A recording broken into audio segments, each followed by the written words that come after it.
The invasion begins. Galactic Standard Date 8472.3, high orbit above Earth. Grand Admiral Zalvoth stood at the bridge of the ISS Dominion, the flagship of the Galactic Empire's 37th Fleet. Through the massive viewport, he gazed down at the blue-green planet below, Earth. Another insignificant world, another routine conquest. "This will be over before nightfall," Zalvoth said, his mandibles clicking with satisfaction. The Empire had crushed hundreds of civilizations. Their war doctrine was simple: establish orbital dominance, deploy ground forces, and eliminate resistance. No species had ever withstood them. The humans, with their lack of interstellar travel and primitive technology, would be no different. Behind him, Commander Velrix, his tactical officer, studied the data stream from their long-range scans. Minimal defenses, Admiral. No planetary shields. Their aircraft are primitive, and their weapons lack the power to penetrate our hulls. "Then let us begin," Zalvoth declared. "Deploy the first wave. Minimal resistance protocols." Velrix tapped a command into his console. Across Earth's skies, thousands of Imperial warships descended through the atmosphere, sleek, black vessels built for planetary suppression. Earth, Joint Air Defense Command, Colorado. Major Alex Carter sat in the underground command bunker, gripping the arms of his chair.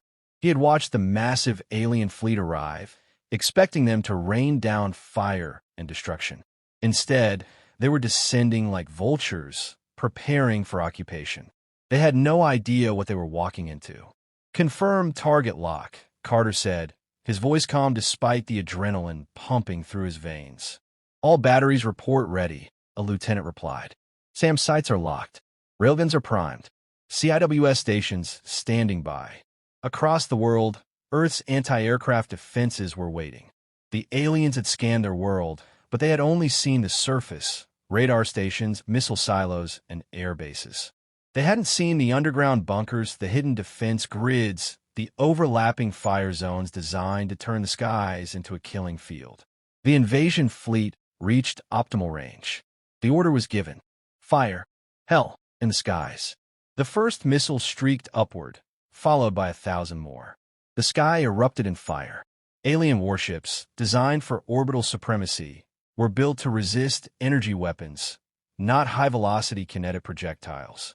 The first hypersonic railgun shells tore through their hulls like paper. Their energy shields, optimized against plasma bolts, failed to stop fragmentation rounds and explosive shrapnel. Zalvoth watched in stunned horror as entire squadrons of dropships were torn apart mid-air. His fleet had never faced anti-aircraft defenses of this scale. "Their targeting is too precise," Velrix yelled. "Their weapons, how are they tracking us so accurately?" It made no sense. Other conquered species had fired wildly, relying on outdated ballistic systems. But human defenses adapted in real time. Their missile systems retargeted mid-flight. Their radar systems used frequencies the Empire's jammers couldn't block. Their AI-driven artillery guns could track and fire on ships moving at supersonic speeds. A Suez battery in Washington, D.C. opened fire, shredding an entire squadron of Imperial gunships with rapid-fire tungsten rounds. SAM sites in Russia launched wave after wave of infrared-seeking missiles, overwhelming the invaders' countermeasures. The Empire's first defeat. "We are losing too many ships," Velrix shouted. Casualty reports are. A deafening explosion rocked the Dominion as one of their destroyers was obliterated by an EMP blast. Zalvoth gripped the console, his dark eyes wide with something he had never felt before: fear. The humans were not fighting like prey. They were fighting like apex predators. "Pull back to high orbit," he roared. Across the fleet, surviving ships veered upward, abandoning their invasion drop. The Empire had never retreated from a planet before, but if they stayed, their entire armada would be annihilated. On the surface, Major Carter watched the alien fleet retreat. He exhaled. They had won the first battle, but this was only the beginning. The Empire bleeds. Galactic Standard Date 8472.4, high orbit above Earth. Grand Admiral Zalvoth stood in silence, his claws gripping the edge of his command console. Below him, the world of Earth still turned defiant.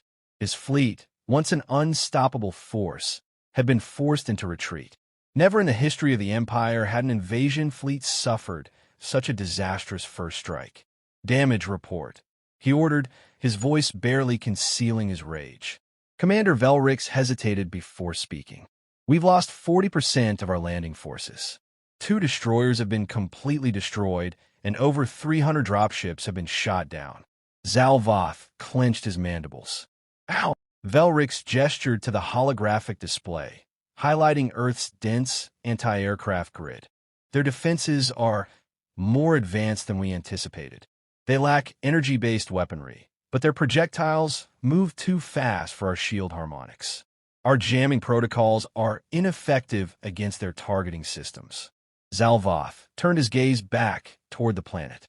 "Are you telling me we have no countermeasure against these primitive weapons?" Velrix's mandibles twitched.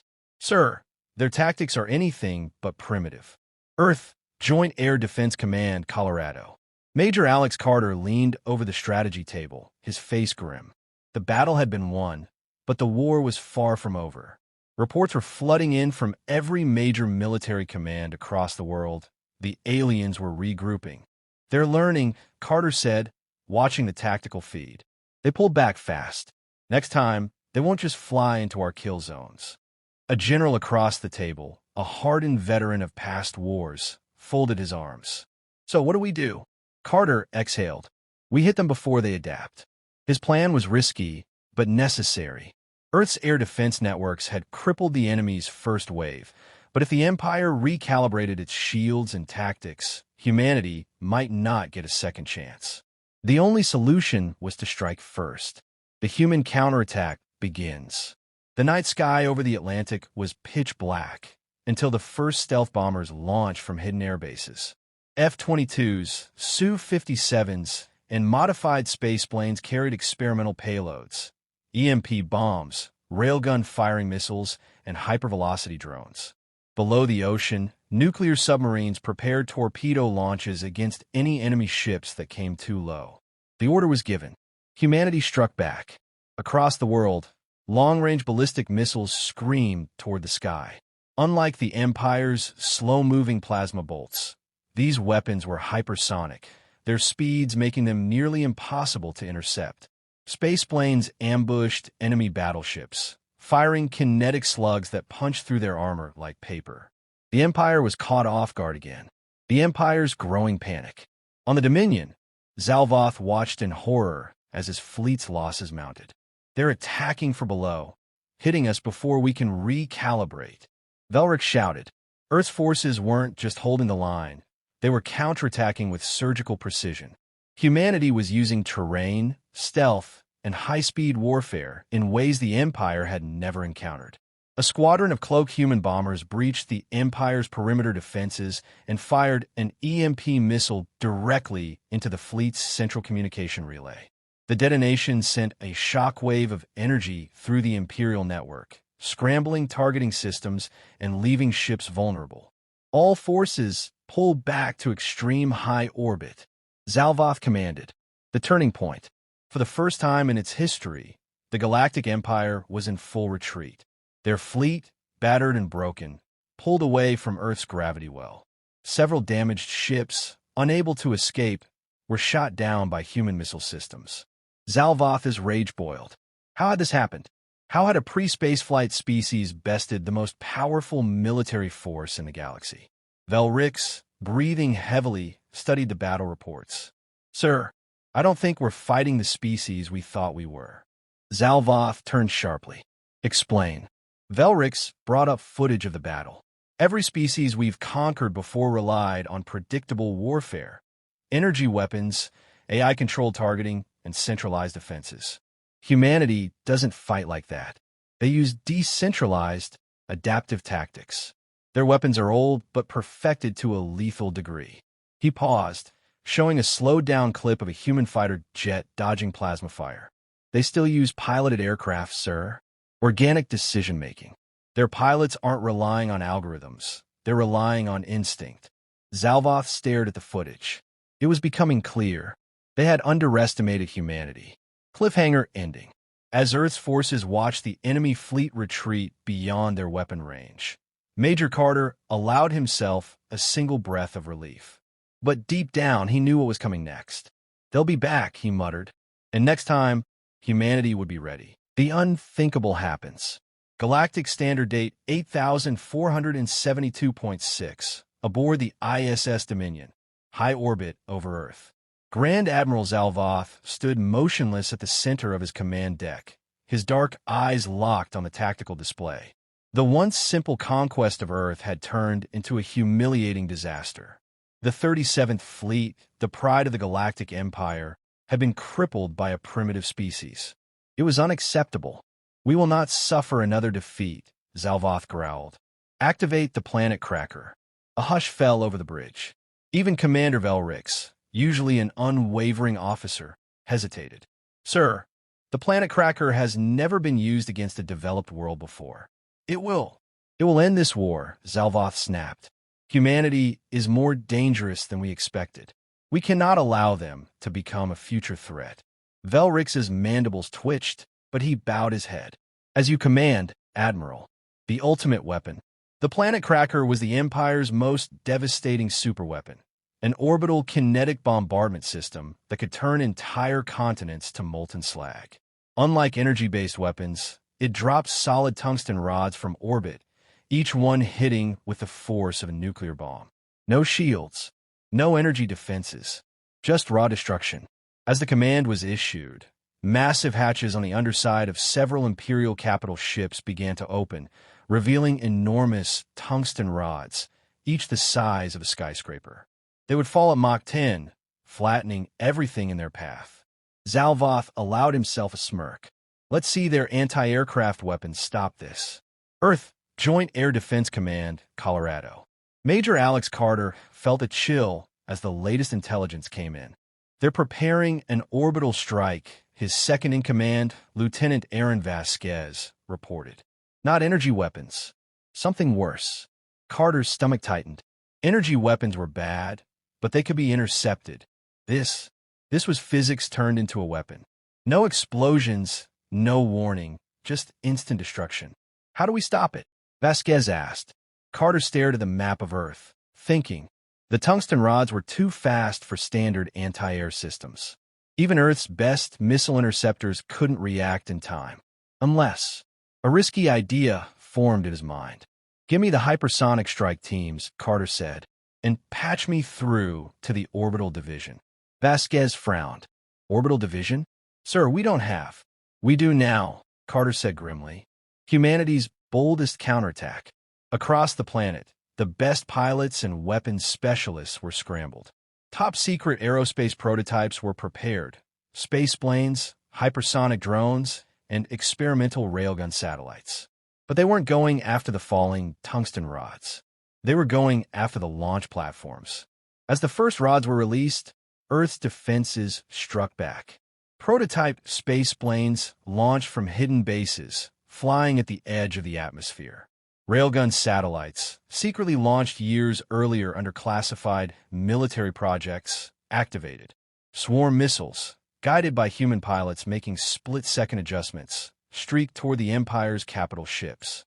The sky erupted in fire. The Empire's worst nightmare. On the Dominion, alarms blared. Human forces are attacking our launch platforms. Velrix shouted. Zalvoth snarled. Deploy the fleet to intercept. He never finished the sentence.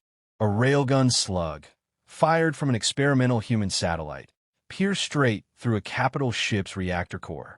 The explosion ripped the ship in half, sending debris raining into the atmosphere. The battle escalated into chaos. Human stealth bombers, disguised against Empire scanners, flew directly into the heart of the fleet. Hypersonic drones wove between enemy defenses, unloading EMP payloads that scrambled targeting systems. A squadron of human fighter jets, led by an ace pilot known only as Ghost, performed a near-suicidal attack run, firing kinetic warheads directly into the Dominion's shield generators. For the first time in history, and Imperial flagship's shields failed in battle. The turning point. Zalvoth clutched the edges of his console as the bridge shook violently. "Status report," he roared.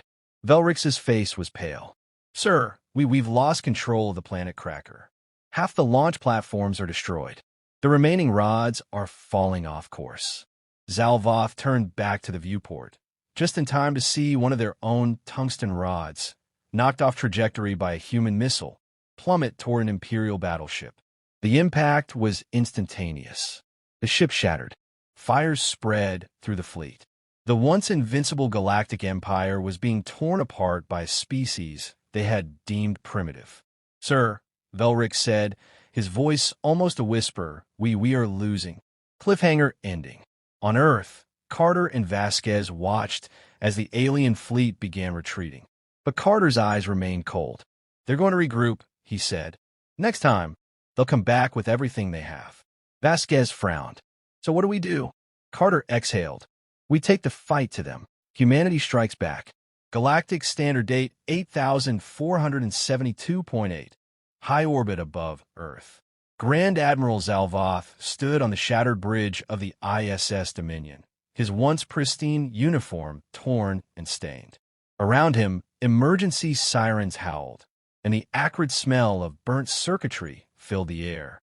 The unthinkable had happened. The 37th Fleet, the pride of the Galactic Empire, had been defeated by Earth. Ships were burning. Wreckage drifted through space. The planet Cracker strike had failed, and worse, humanity had taken the fight into orbit. Zalvoth gripped the edge of his console, watching the battle unfold. Humanity should have been on its knees. Instead, they were chasing his fleet down. "Sir, incoming fire!" Velrix shouted. A hypervelocity railgun slug from Earth's experimental orbital strike satellites tore through a retreating destroyer, splitting it in half. Another capital ship erupted into flames as a human fighter squadron darted through the wreckage, firing kinetic missiles with pinpoint precision. Zalvoth gritted his mandibles. All remaining ships jumped to hyperspace. The battered remnants of the 37th Fleet began phasing out, their damaged hulls vanishing into the void. The battle for Earth was over, and the Empire had lost. But Zalvoth knew the truth. This wasn't the end. It was the beginning of a war the Empire had never expected. Earth, Joint Air Defense Command, Colorado. The cheers in the war room were deafening. Screens displayed the final retreat of the enemy fleet. Humanity had done the impossible. Earth was safe for now. Major Alex Carter let out a slow breath, but his eyes stayed locked on the tactical feed. "They're not done," he muttered. Lieutenant Aaron Vasquez turned toward him, still catching her breath. "Sir, we just kicked an interstellar empire off our planet. We bought ourselves time." Carter nodded. "But we need more than time. We need to take the initiative." Vasquez frowned. "You're talking about an offensive operation?" Carter's expression hardened. "Yes." The room went silent. Humanity had just won its first battle, but a war against the Empire was a different beast entirely. The aliens had billions of soldiers, thousands of warships, and entire worlds under their control. But they also had one fatal flaw. "They don't know how to fight us," Carter said. "We caught them off guard once. If we hit them before they adapt, we might just turn this into a war they can't win." Project Skyfire, humanity's first interstellar strike force. 2 weeks later, deep in a classified military facility beneath the Nevada desert, the world's most brilliant minds gathered. Scientists, engineers, and tacticians, representatives from every major nation. Carter stood before them, a hollow display of the Empire's fleet floating above the table. "They think we're stuck on Earth," he said. "They think it'll take us years to reach the stars." He turned, eyes cold with determination. "They're wrong." From the shadows, a group of engineers stepped forward, revealing the fruits of Project Skyfire, the first human-built interstellar warships. Repurposed alien wreckage salvaged from the battle. Reverse-engineered propulsion drives, based on data pulled from crashed Imperial ships. Experimental railgun technology, optimized for space combat. And most importantly, pilots trained in the chaotic, unpredictable tactics that had shattered the Empire's first invasion. Carter turned to the gathered officers. "We aren't just going to wait for them to come back." His voice was steel. "We're going to take the fight to them." First strike on the Empire. 1 month later, the first human interstellar strike force deployed. The newly christened HSS Vengeance, a hybrid warship built from both human and alien technology, slipped through the void, undetected. It carried a single mission: hit the Empire before they could retaliate. Their target? A military supply depot orbiting an Imperial outpost. As the Vengeance emerged from its faster-than-light jump, alarms blared across the outpost. Imperial officers scrambled, expecting another routine cargo shipment. Instead, they found a human warship, weapons hot. The first railgun volley punched straight through the outpost defensive platform, sending debris scattering through space. Human strike teams, clad in adaptive combat armor, breached the station and neutralized Imperial forces in brutal close-quarters combat. By the time the battle was over, the supply depot was in flames, and the Empire had suffered its first defeat on its own turf. The war begins. On the ISS Dominion, still under repair in a distant star system, Grand Admiral Zalvoth watched the reports in stunned silence. "The humans," Velrix whispered. "They're on the offensive?" Zalvatha's mandibles tightened. This was not how the war was supposed to go.